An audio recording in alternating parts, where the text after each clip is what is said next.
Pagi itu, Sangwon bersama sang putri bernama Ina tengah melakukan perjalanan menuju rumah baru mereka. Semenjak kepergian sang istri yang meninggal karena kecelakaan, hubungan antara ayah dan anak ini kurang harmonis. Terlebih sebelum kepergian mendiang istrinya, waktu Sangwon lebih banyak habis di pekerjaan dibanding mengurus putrinya. Itulah sebabnya kenapa ia memutuskan pindah ke rumah baru di sebuah hutan terpencil dan mulai mencoba memperbaiki hubungannya dengan sang putri.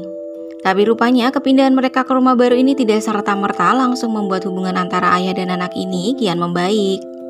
Alih-alih memperbaiki hubungan yang renggang, Sangwon yang seorang arsitektur tetap saja masih disibukkan dengan urusan pekerjaan proyek yang sedang ia kerjakan.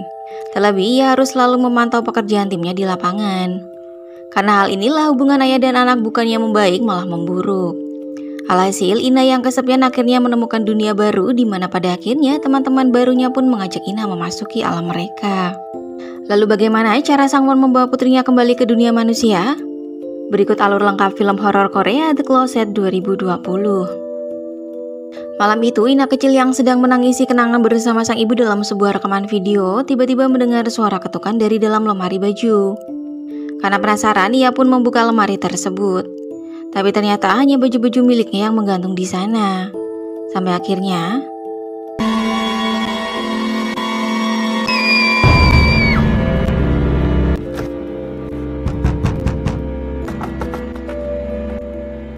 saat pintu dibuka, Ina tiba-tiba menyambut sumringah Sangwon sambil memeluk sebuah boneka lusuh dan berkata jika ia tidak menjerit. Karena khawatir, Sangwon lalu mengecek isi dalam kamar Ina.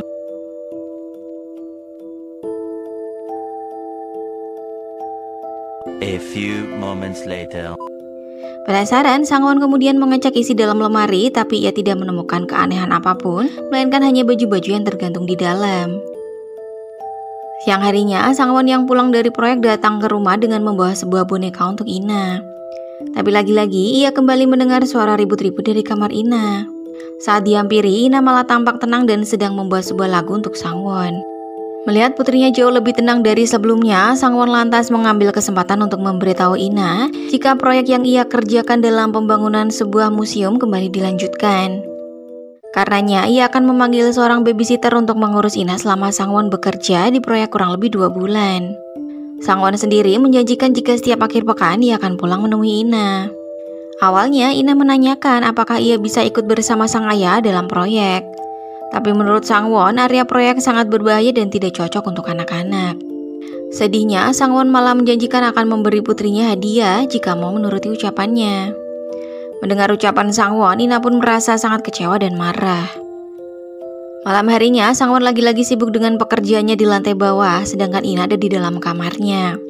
Saat asyik menggambar sketsa, tiba-tiba Sangwon mendengar suara biola yang sangat berisik dari kamar Ina. Akibatnya, ia tidak bisa berkonsentrasi menyelesaikan sketsa yang ia gambar. Agak kesal, Sangwon mendatangi kamar Ina untuk menegur anaknya. Tapi saat pintu dibuka, ia malah melihat Ina tertidur dengan pulas dan biola di kamarnya juga masih berada di tempatnya. Di saat inilah, Sangwon tiba-tiba merasakan hal aneh ketika pintu lemari yang tiba-tiba terbuka.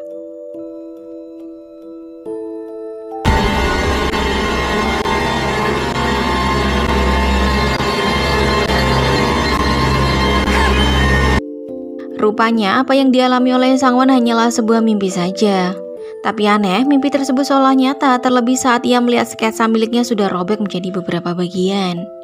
Berpikir jika itu pasti ulah Ina, Sangwon langsung membuka kamar Ina.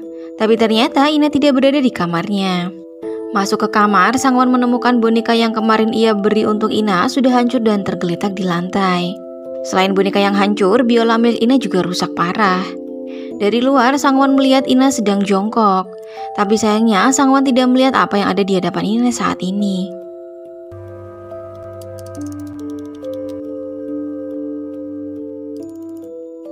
Singkat cerita, Sangwon mendatangi proyek pembangunan museum yang sedang ia kerjakan bersama timnya. Dan tiba-tiba saja hujan turun dengan sangat deras hingga malam. Ina yang merasa kesepian di rumah tampak berdiri di depan lemari sambil berkata jika ia ingin pergi dan meminta agar seseorang mengajaknya pergi. Tidak lama setelah itu, pintu lemari tiba-tiba terbuka diiringi dengan bisikan-bisikan gaib untuk ikut bersamanya.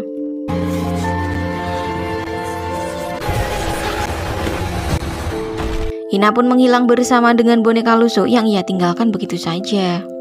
Sebulan kemudian, kepergian Ina secara misterius membuat Sangwon akhirnya mencari keberadaan sang putri dengan memasang spanduk dan menyebarkan brosur ke orang-orang. Ia bahkan sampai datang ke rumah sakit untuk mengecek sebuah jenazah anak kecil yang untungnya itu bukanlah Ina. Menemui jalan buntu, Sangwon kembali mendatangi kantor polisi untuk menanyakan hasil investigasi putrinya yang sudah hilang selama 1 bulan.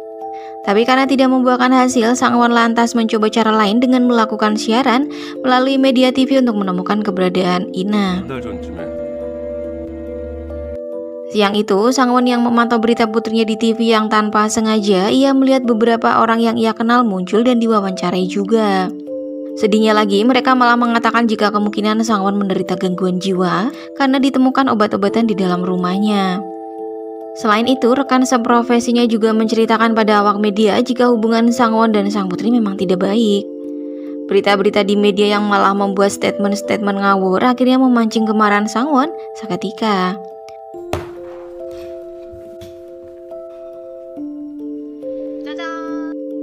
Kisah pun terus berlanjut di mana Sangwon kala itu hanya terdiam di kamar Ina sambil memutar video kenangan anak dan istrinya. Sampai tiba di mana Sangwon menemukan buku tulis milik Ina.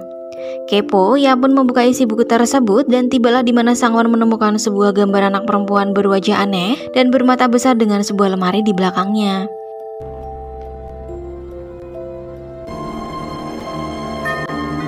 Di saat yang bersamaan terdengar bel pintu rumah berbunyi. Ternyata petugas teknisi internet yang pagi itu datang ke rumah atas panggilan Sangwon yang sempat mengeluhkan internet. Padahal yang sebenarnya itu bukanlah petugas asli, melainkan seorang pemburu hantu yang menyamar menjadi teknisi internet. Sepanjang pengecekan, radar miliknya berbunyi sesekali di beberapa sudut ruangan. Sampai tiba di mana radar itu terus-terusan berbunyi tepat di sebuah ruangan yang atasnya adalah kamar Ina, di mana lemari angker itu berada. Tanpa berlama-lama, paranormal itu langsung naik ke lantai 2 dan masuk ke kamar Ina. Dan disinilah ia menemukan lemari tersebut di mana radar semakin kuat dan terus berbunyi. Sangwon yang terus mengikuti si teknisi tiba-tiba saja dikejutkan oleh suara bel rumah. Lebih terkejut lagi saat pintu dibuka, ia mendapati seorang pria yang mana adalah teknisi asli yang akan melakukan pengecekan internet. Ia pun menjelaskan jika penyebab internet di rumah Sangwon bermasalah karena ada orang yang sengaja memotong kabel internet miliknya. Singkat cerita, Sangwon lantas menyeret teknisi gadungan tersebut keluar dari rumahnya. Ia bahkan sempat menanyakan siapa jati diri pria tersebut dan apa tujuannya datang ke rumah Sangwon. Akhirnya, pria tersebut mengaku bahwa ia adalah seorang paranormal nomor 1 di Korea dan sudah banyak dikenal khalayak umum. Ia bahkan menawarkan pada Sangwon sebuah bantuan untuk bisa menemukan Ina.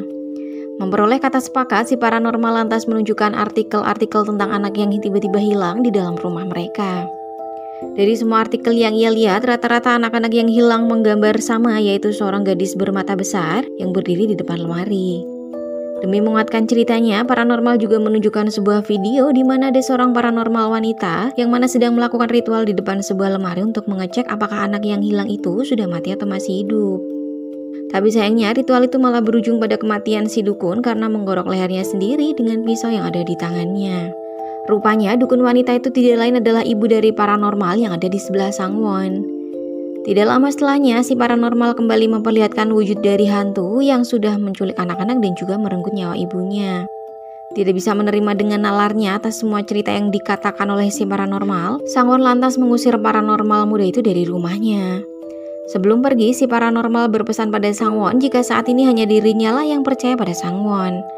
Sementara itu, di luar sana, publik berpikir jika Sangwon sendirilah yang kemungkinan menghilangkan nyawa Ina.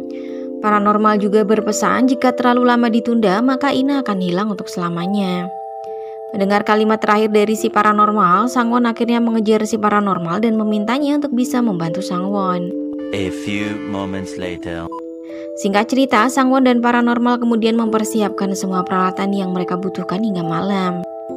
Dan ritual pun dimulai malam itu juga.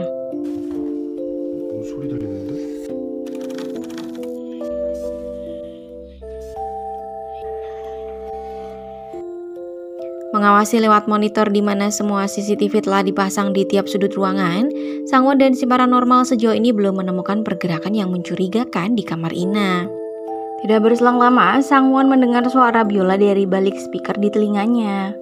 Selain itu, aktivitas di kamar Ina juga mulai menunjukkan tanda-tanda melalui monitor CCTV.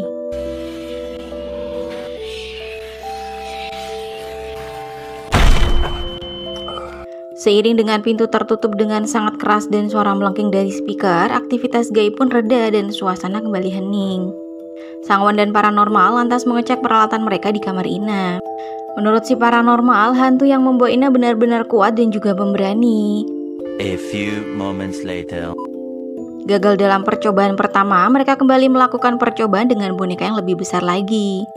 Sangwon dan paranormal kembali memperhatikan pergerakan di kamar Ina lewat monitor. Sambil menunggu, mereka pun terlibat percakapan sampai akhirnya si paranormal tahu jika Sangwon memang betul-betul tidak dekat dengan putrinya. A few moments later. Tengah malam, Sangwon tiba-tiba mendengar suara Ina dari balik kamar memanggilnya. Sementara itu, paranormal malah asyik tidur dan membiarkan Sangwon berjaga sendirian.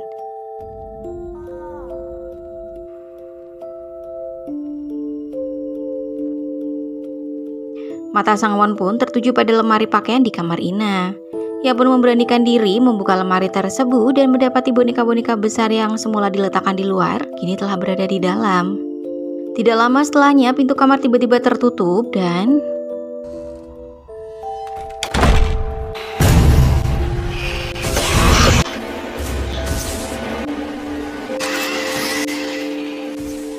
singkat cerita, beberapa hantu cilik dengan wajah mengerikan mulai keluar dari lemari. Untungnya, Sangwon mendapatkan pertolongan dari paranormal yang memberikan instruksi kepadanya untuk menutup mata dan keluar dari kamar dengan cara merangkak. Menurutnya, hantu buta yang saat ini memenuhi kamar Ina tidak akan bisa melihat keberadaan Sangwon jika ia menutup matanya. Tapi suasana berubah menjadi mencekam saat seorang hantu dengan gigi taring muncul di layar monitor dan tidak lama setelahnya monitor di hadapan paranormal mati. Menyadari jika Sangwon dalam bahaya, paranormal lantas kembali menginstruksikan agar Sangwon tetap diam di kamar dan ia akan segera menyusul. Tapi saat bangkit dari kursi, penampakan hantu bocah dengan mata berwarna hitam sudah berdiri di hadapannya.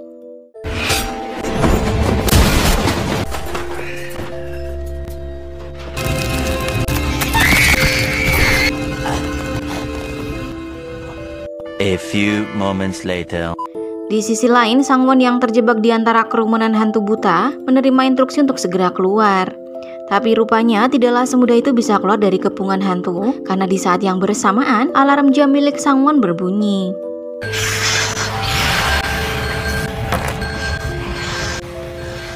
Untung saja Sangwon berhasil melemparkan jamnya sehingga bisa mengalihkan perhatian para hantu. Dan inilah detik-detik paling menegangkan dalam hidup Sangwon.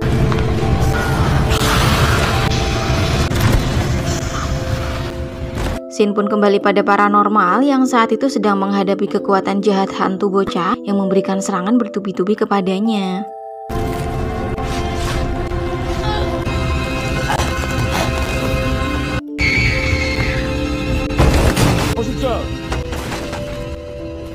Di saat yang bersamaan, Sangwon menggedor-gedor pintu ruangan tempat paranormal berada.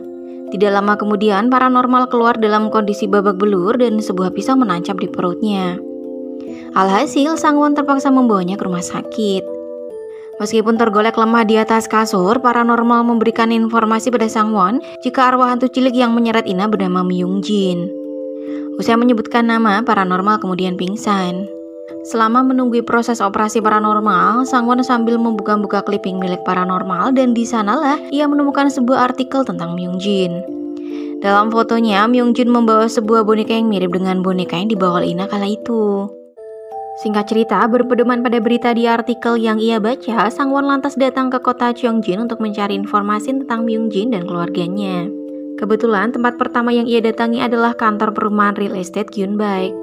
Sangwon pun bertemu dengan salah seorang karyawan dari perumahan dan menceritakan tentang Myungjin. Meskipun awalnya tidak mengenali ayah Myungjin, tapi rupanya kasus hilangnya Myungjin secara misterius cukup menghebohkan kota mereka. Wanita itu mengatakan jika ada laki-laki yang tinggal sendirian di Gunung Sangdong. Menurutnya, pria tersebut dikenal karena memiliki benda-benda aneh di sekitar rumahnya.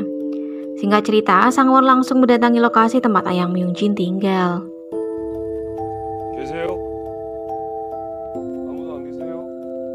Suasana yang sangat sepi terasa mengerikan saat Sangwon menemukan beberapa jimat kuning yang ditempel di pintu.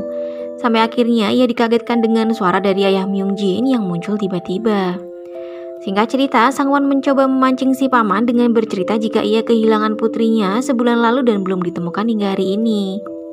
Paman itu lantas menanggapi dengan bercerita balik jika Myung-jin juga hilang secara misterius saat ia tidur di kamar sebelah. Selama 10 tahun lamanya, ia dan sang istri mencari keberadaan Myung-jin hingga kemudian mereka menyerah dengan keadaan. Karena masih belum mendapatkan jawaban dari semua pertanyaan di pikirannya, Sangwon lalu menunjukkan sebuah boneka milik Myung-jin pada si paman.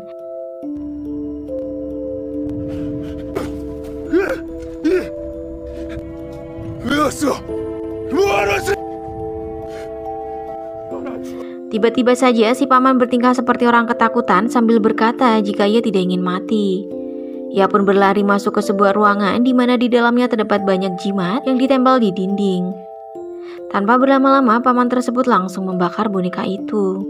Dan tiba-tiba,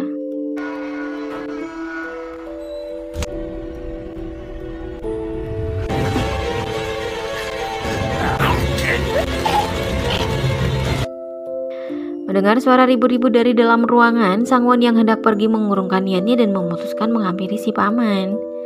Tapi saat berhasil masuk, Sangwon malah diserang oleh paman yang sudah kerasukan iblis dan mencekik leher Sangwon dengan sangat kuat. Dan disinilah awal mula kenapa Myung-jin bisa menjadi iblis yang jahat diceritakan. Cerita kala itu bermula saat terjadi krisis ekonomi negara Korea di mana banyak toko-toko dinyatakan tutup, bahkan sebagian sudah dijual. Salah satunya adalah usaha milik ayah Myung-jin. Alhasil si paman menjadi stres dan mabuk-mabukan karena utangnya yang begitu banyak tidak bisa dibayar. Ia bahkan sampai memukul istrinya hingga hampir tidak sadarkan diri dan juga mengurung Myung-jin di sebuah lemari. Tentu saja Myung-jin yang ketakutan terus-terusan menangis dan menggedor-gedor pintu dari dalam sambil meminta agar ia dibebaskan.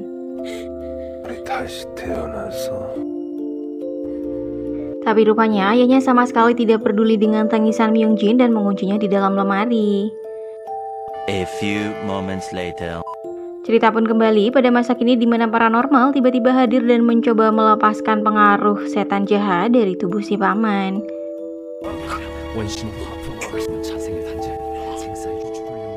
Singkat cerita, Sangwon berhasil diselamatkan tapi sayang nasib sebaliknya harus diterima oleh paman.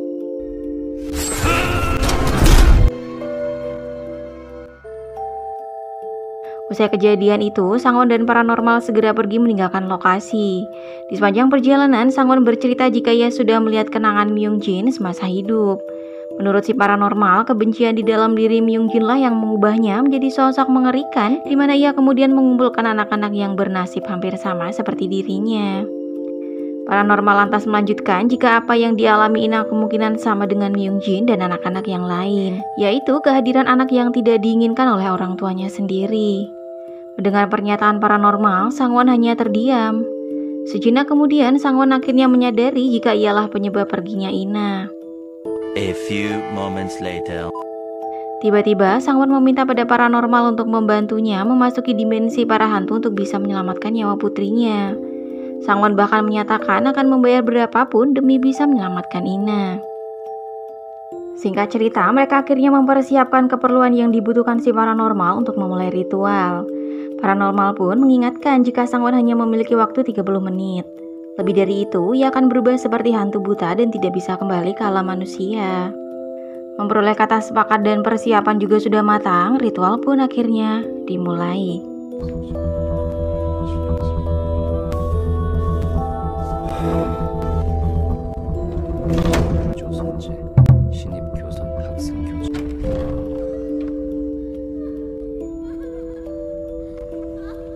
Memasuki dimensi lain dari balik lemari, Sangwon pun seolah berada di sebuah ruangan dengan penuh boneka-boneka mengerikan. Dan tiba-tiba,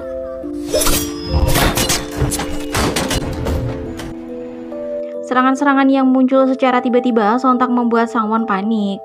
Terlebih, ia juga dikejutkan dengan kemunculan arwah ayah Myung-jin yang tiba-tiba menyerangnya.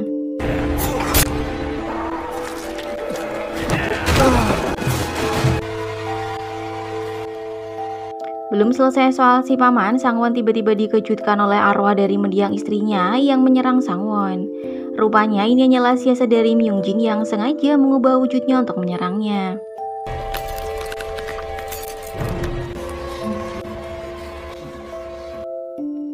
Di sisi lain, paranormal yang sedang berjuang mati-matian untuk menjaga agar Sangwon tetap selamat, nyatanya malah dibuat kewalahan karena kekuatan jahat Myungjin yang sangat kuat.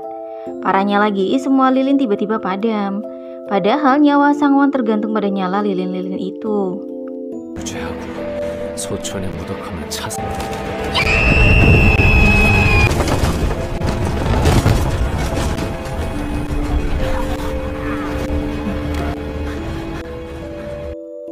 Shin pun berpindah pada Sangwon yang berhasil lepas dari cengkeraman Myungjin dan kini ia berada di sebuah halaman berkabut di mana di sana ia melihat banyak anak kecil tampak sedang bermain dengan riang. Saat Sangwon memanggil Ina, tiba-tiba suasana berubah dan semua anak kecil malah berubah menjadi hantu buta yang bersiap menyerang Sangwon.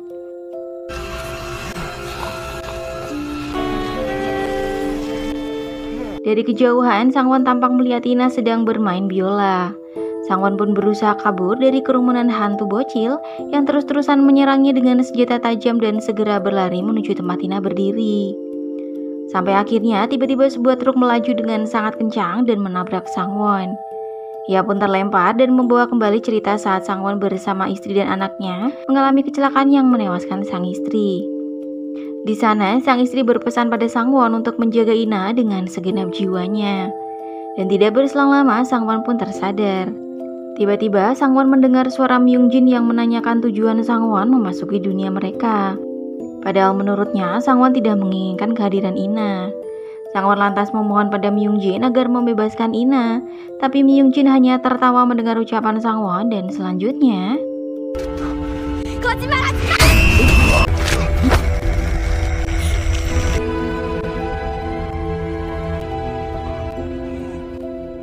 Belum selesai menyiksa Sangwon, Myungjin memperdayai Ina untuk membunuh ayahnya sendiri dengan sebuah pisau yang ia berikan pada Ina. Sementara itu, paranormal yang hampir terseret masuk ke dalam lemari bersusah payah untuk bisa keluar dan menyelamatkan nyawa Sangwon. Ia pun teringat akan pesan ibunya yang seolah-olah memberi petunjuk pada si paranormal cara menyelamatkan nyawa Sangwon. Dan benar saja, saat Ina hendak menusukkan pisau ke wajah Sangwon, tiba-tiba saja sosok arwah ibu Myungjin muncul di hadapan mereka.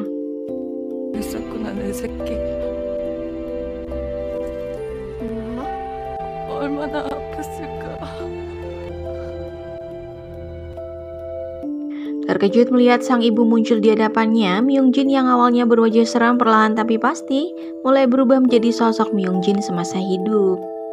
Dengan terseduh-seduh, sang ibu mengatakan jika ia sudah menunggu kedatangan Myungjin untuk beristirahat bersama dengannya.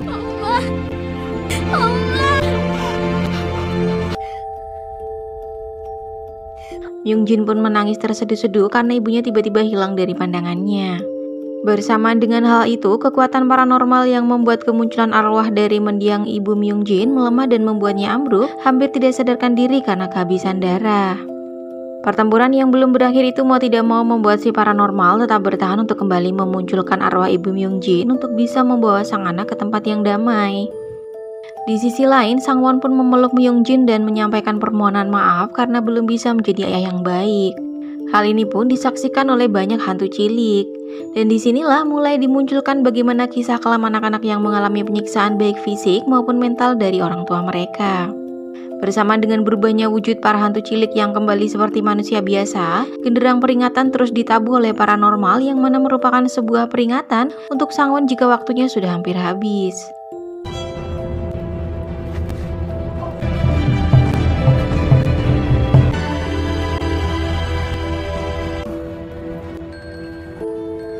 Dan benar saja, tidak lama setelahnya, alarm jam milik Sangwon berdering.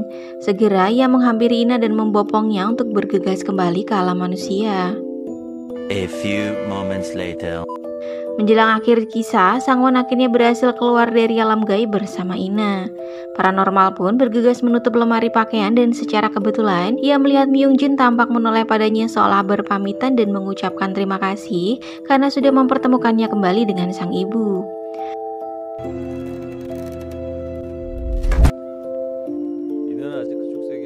Cerita ini pun berakhir dengan membaiknya hubungan antara ayah dan anak yang dimulai siang itu saat Sangwon menjemput putrinya pulang dari sekolah. Tapi, apakah cerita ini benar-benar sudah berakhir?